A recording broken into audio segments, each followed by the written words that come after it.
Hey, soldiers, China wants an OPEC-like organization for silver. This could be good news if you own silver. And look, I'm telling you, silver is a lot less expensive than gold. It is an alternative, has a lot more industrial uses. So that's why we're seeing China come out and say, hey, look, we're in a situation where we're running out of silver globally. And everything that you have that's an electronic device has some silver in it. So China is ringing the alarm bell, but what they're also doing is saying that we want to kind of control this. We want to get in on this now. We want to create an OPEC of silver. Let's dive into this, guys, because if you're out there buying precious metals, I'm sure you're buying some silver with the thinking that, you know, it is rare.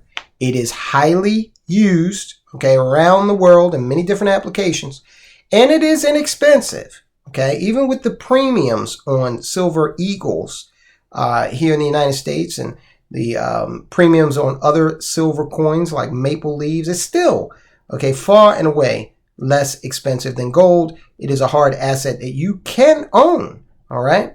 One that may help you preserve the value of your buying power. Look, guys, I need you to go ahead before we get started here. If you haven't become a soldier of finance, you can do so now by hitting the subscribe button. That's your way of enlisting, becoming a soldier of finance. Let me know you did it in the comments. I will salute you.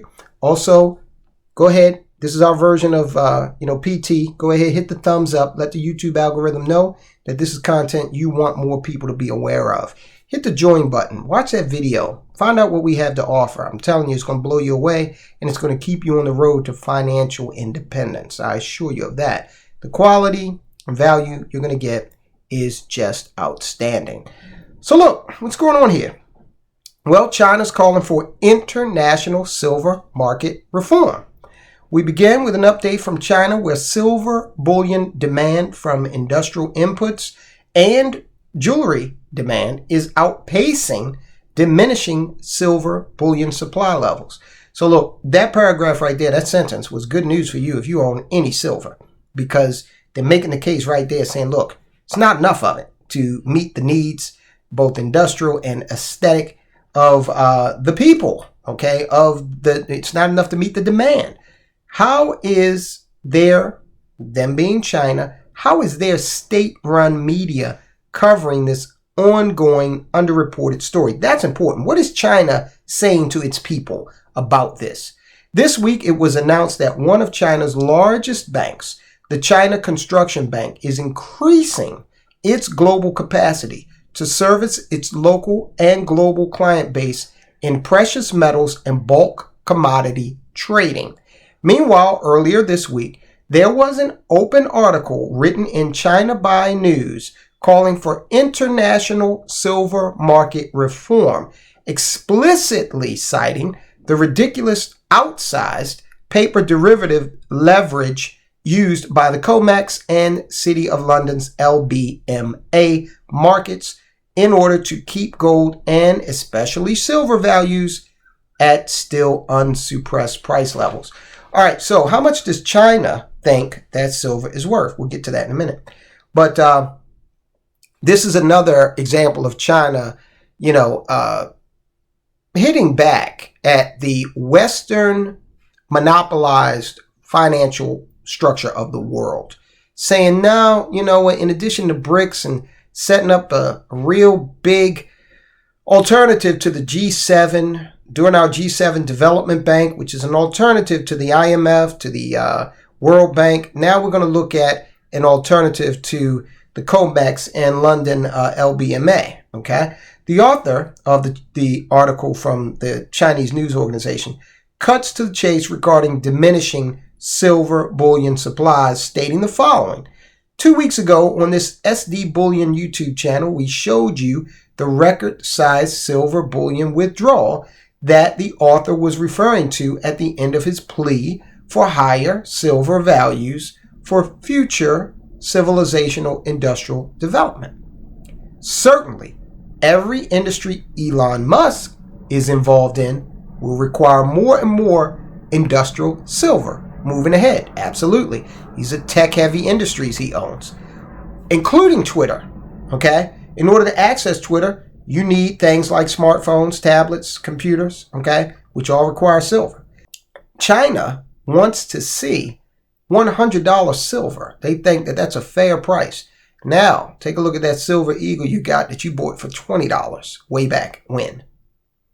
Okay, so this particular story is coming out of China, of course. We did have a gentleman in the, or it could have been a lady, in the comment section, I can't tell by screen names, mentioned that we needed to take a look at some of the activities that are going on around the world. We do focus a lot on the United States of America, of course, because I am here in the United States of America, but this commenter was absolutely correct.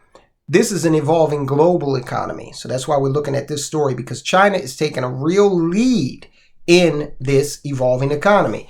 And you've seen where China is basically also saying, or maybe you've seen, that they're also saying they don't have faith in the paper, silver, or paper gold markets. Now, I've expressed that many times on this channel, that the paper, silver, and paper gold markets are inverted pyramids, for example. Okay, so you've got all of this paper up here that says, okay, we got all this gold, right? But then as you narrow it down and head for the, the inverted base of the pyramid, that's kind of the idea that most people have in terms of how much gold is really, or silver is really, out there in comparison to the amount of paper gold certificates or stocks that are out there to supposedly back this up. Do the hard assets exist? There needs to be an audit done by somebody, okay? But at the end of the day, we do see that China wants to play a major role in this. They want higher silver prices, and they're acknowledging that they think that there's a lot of malfeasance going on in the precious metals market that this malfeasance is suppressing the price of these commodities. So, hey, look, on the one hand, that's great. If you own gold and silver, then absolutely, if they got their way, China would automatically elevate your elevate the value, rather, of the amount that you have.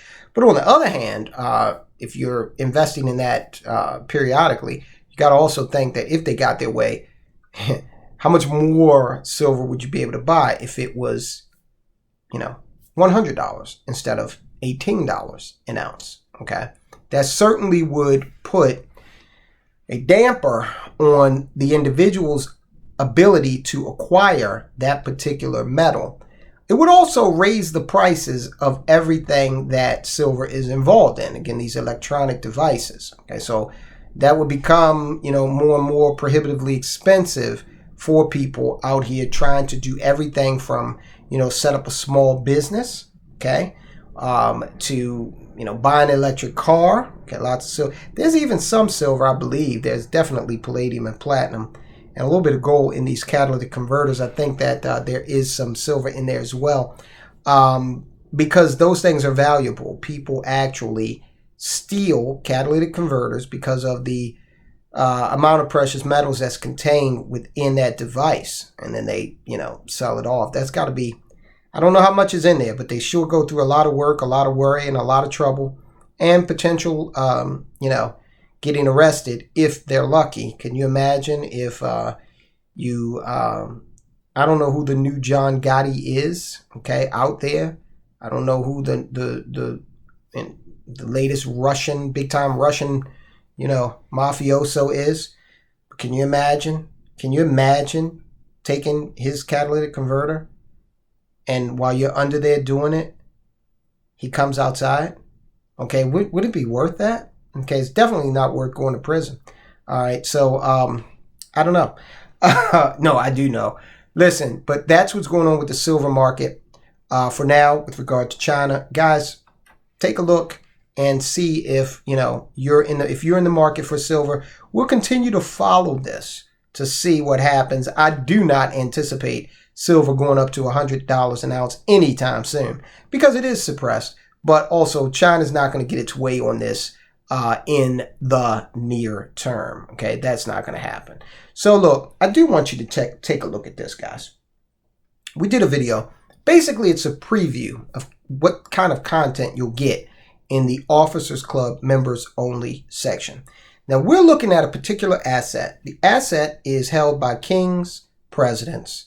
It's also held by banking institutions, oil barons, on and on and on. Okay, the wealthy love this particular asset. And the good thing about this is it's an asset you can own as well. We explain to you the value of it. Check it out on this video right here, guys. I'll talk to you soon.